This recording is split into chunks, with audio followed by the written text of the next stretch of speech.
Sri Sai Satcharitra, The Wonderful Life and Teachings of Shirdi Sai Baba, a modern rendering. Chapter 49. If the Vedas and the Puranas cannot sufficiently praise Brahman or the Sadguru, how can we who are ignorant describe our Sadguru, Sai Baba? We think it is best to keep quiet in this matter. In reality, the observance of silence is the best way of praising the Sadguru. But the good qualities of Sai Baba make us forget our vow of silence and inspire us to open our mouth. Good dishes taste flat without the company of friends and relatives to share the food with us. When they join us, food acquires greater flavor. The same is the case with the Sai Leelamrita, the nectar of Sai's leelas. We cannot partake of this nectar alone. Friends and brothers have to join us. The more, the better. It is Sai Baba himself that inspires these stories and gets them written as he desires. Our duty is to surrender completely to him and meditate on him. Practicing austerities is better than pilgrimage, vow, sacrifice, and charity. Worshipping the Lord is better than austerities, and meditation on the Sadguru is the best of all. So we should chant Sai's name, think over his sayings, meditate on his form, feel real love for him in our hearts, and do all our actions for his sake. There is no better means than this to break the bondage of samsara. If we can do our part to perform these duties, Sai is certain to help and liberate us. Now let us return to the stories of this chapter. Hari Kanoba Tas Baba. A gentleman from Mumbai named Hari Kanoba heard many stories of Baba's leelas from his friends and relatives. As he was a doubting Thomas and did not believe in them, he wanted to test Baba himself. So he came to Shirdi with some of his Mumbai friends. He wore a lace-bordered turban on his head and a new pair of sandals on his feet. Seeing Baba from a distance, he thought of prostrating before him, but he did not know what to do with his new sandals. He went outside to the corner of the open courtyard and placed them there, and then went into the masjid and took Baba's darshan. He bowed reverently to Baba, took udi and prasad from him, and returned to where he placed his sandals. When he reached the corner, he found to his dismay that his sandals had disappeared. He searched for them in vain, then returned to his lodging very dejected. He bathed, offered worship and naivedya, then sat for meals. But all the while he was thinking about nothing but his sandals. After finishing his meals, he came out to wash his hands when he saw a boy coming towards him. The boy had a stick in his hand, on top of which was suspended a new pair of sandals. He told the men who had come to wash their hands that Baba sent him with this stick in hand and told him to walk through the streets crying, Harika Beta, Jarika Feta.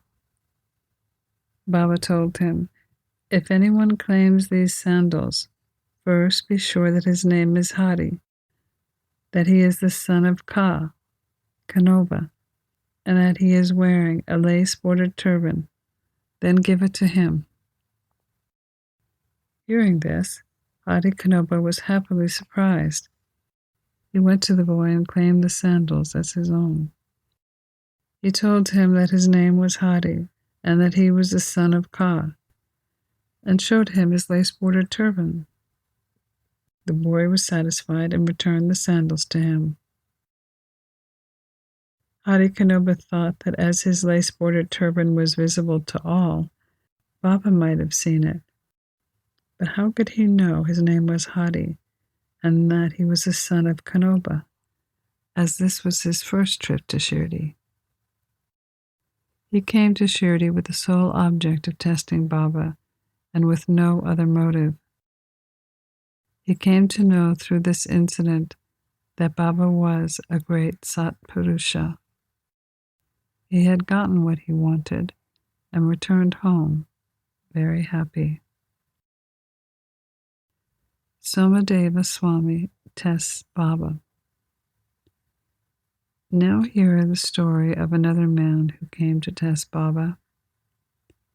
Kaka Sahib's brother, Baiji from Nagpur, went to the Himalayas in 1906 and made an acquaintance with Somadeva Swami of Haridwar. They both wrote each other's names down in their diaries. 5 years later, Somadeva Swami came to Nagpur as Baiji's guest. There he was happy to hear about Baba's leelas, and a strong desire arose in his mind to go to Shirdi to see him. After receiving a letter of introduction from Baiji, he left for Shirdi. When he arrived in Shirdi, he saw 2 large flags flying over the masjid.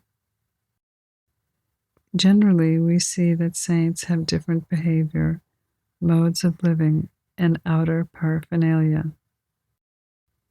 But we should never use these outward signs to judge the value of a saint.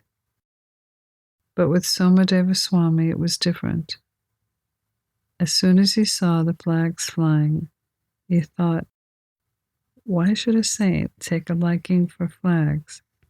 Does this represent sainthood? It means the saint is hankering after fame. Thinking this way, he decided to cancel his trip and told his fellow travelers that he was going back. They asked him, why did you travel so long?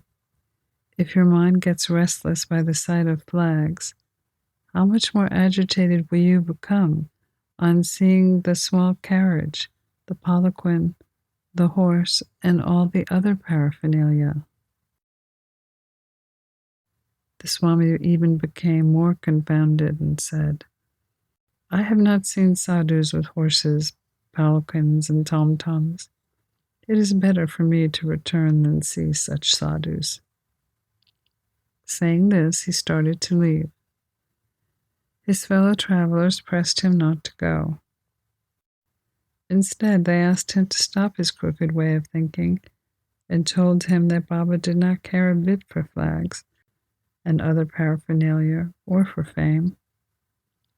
It was his devotees that kept up all the paraphernalia, out of love and devotion for him. He was finally persuaded to continue his journey to go see Baba. Finally, when he saw Baba from the courtyard, he immediately melted inside.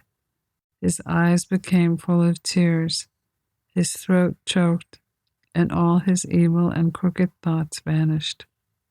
He remembered his Guru saying that our abode and place of rest is where the mind is most happy and blessed. He wanted to roll out the dust at Baba's feet, but when he approached Baba, Baba got wild and cried out loud, let all our humbug be with us. You go back to your home. Beware if you come back to this masjid. Why take darshan of one who flies a flag over his masjid? Is this a sign of sainthood? Do not remain here for a moment. The Swami was taken aback. He realized that Baba had read his heart and spoken it out loud. How omniscient he was. He saw that Baba was intelligent, noble, and pure. He watched Baba embracing one person, touching another with his hand, comforting others, staring kindly at some, laughing at others, giving udi to some, and making everyone happy and satisfying all. Why should he be dealt with so harshly? Thinking seriously like this, he came to realize that Baba's conduct reflected his inner thoughts exactly, and he needed to take a lesson from it and improve. Baba's wrath was actually a blessing in disguise. Needless to say, later on, his faith in Baba was established, and he became a staunch devotee. Baba teaches to handle the senses. Once, when Nana Sahib was sitting in the masjid with Malsapati and others, a Muslim gentleman from Bijapur came with his family to see Baba. Seeing veiled women with him, Nana Sahib wanted to go away, but Baba prevented him from doing so. The woman came and had darshan of Baba. When one of the ladies briefly removed her veil to pranam to Baba's feet, Nana Sahib saw her face and was completely smitten with her rare beauty and wanted to see her face again. Knowing Nana Sahib's restless mind, Baba spoke to him after the woman left. Nana, why are you getting agitated in vain? Let the senses do their duty. We should not meddle with their work. God has created this beautiful world, and it is our duty to appreciate its beauty. The mind will become steady and calm, slowly and gradually. When the front door is open, why go to the back one? When the heart is pure, there is no difficulty whatsoever. Why should one be afraid of anyone if there is no evil thought in us? The eyes may do their work, but why should you feel shy and shaky? Shama could not follow the meaning of what Baba said, so he asked Nana Sahib about this on the way home. Nana Sahib told him about his restlessness at the sight of the beautiful lady, and how Baba knew and advised him about it. Nana Sahib explained Baba's meaning. Our mind is fickle by nature. It should not be allowed to get wild. The senses may get restless. The body, however, should be held in check and not allowed to be impatient. Senses run after their objects, but we should not follow them and crave for them. By slow and gradual practice, restlessness can be conquered. Although we should not be swayed by the senses, they cannot be completely controlled. We should curb them appropriately according to the needs of the occasion. Beauty is the subject of sight. We should look at the beauty of objects without fear. There is no room for shyness or fear, but we should never entertain evil thoughts, making the mind desireless. Observe God's works of beauty. In this way, the senses will easily and naturally be controlled, and even when enjoying objects, you will be reminded of God. If the outer senses are not held in check, and if the mind is allowed to run after objects and is attached to them, our cycle of births and deaths will not come to an end. Objects of the senses are harmful. With viveka, discrimination, as our charioteer, we will control the mind and will not allow the senses to go astray. With such a charioteer, we will reach Vishnupada, the final abode, a real home from which there is no return. Pranams to Sri Sai. Peace be to all.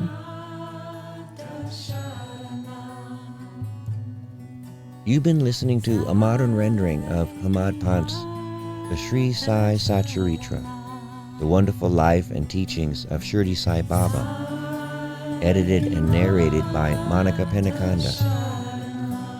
For more content like this online, please go to divinelineage.org, SaiFamily.org, and peacefires.org. To learn more about Monika, please go to MonikaPenukonda.org.